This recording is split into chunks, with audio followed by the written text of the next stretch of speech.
नमस्कार. तर आज मी बनवणार आहे बुंदी रायता.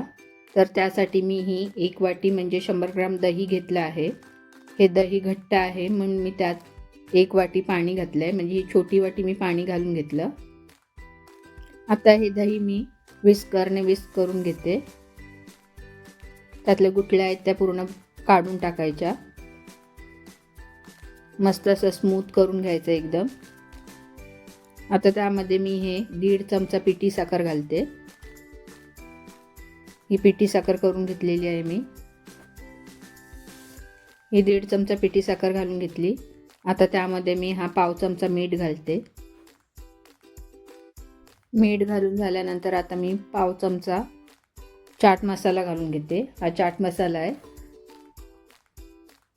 चाट मसाला घातल्याने त्याला चव चांगली येते. आणि पाव चमचा धणे जिरे पावडर टाकली, पण मी व्हिडिओमध्ये दाखवताना विसरले. सर्व टाकून झाल्यावर मी मिक्स करून घेतला. आता ही पाऊण वाटी मी खारी बुंदी घेतली. बुंदी त्या दह्यामध्ये टाकून घेतली मी आणि हे मिक्स करून घेतलं. बघा, हे व्यवस्थित मिक्स करून घ्यायचं, म्हणजे बुंदी थोडी नरम होईल आणि खायला सुद्धा छान लागते.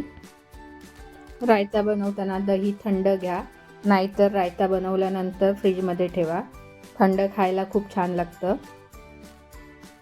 आणि हे रायता व्हेज पुलाव, खिचडी किंवा इतर व्हेज जेवण असेल त्याबरोबर खूप छान लागतं. नक्की एकदा तरी बनवून बघा. तर तयार आहे आपलं हे बुंदी रायता. आता हे मी वाटीत काढून घेते रायता. बुंदी चांगली 5 मिनटं मी ठेवली होती दह्यामध्ये, चांगली फुलली आहे ती. तुम्हाला पाहिजे तर तुम्ही बारीक कोथिंबीर सुद्धा चिरून त्यामध्ये घालू शकता.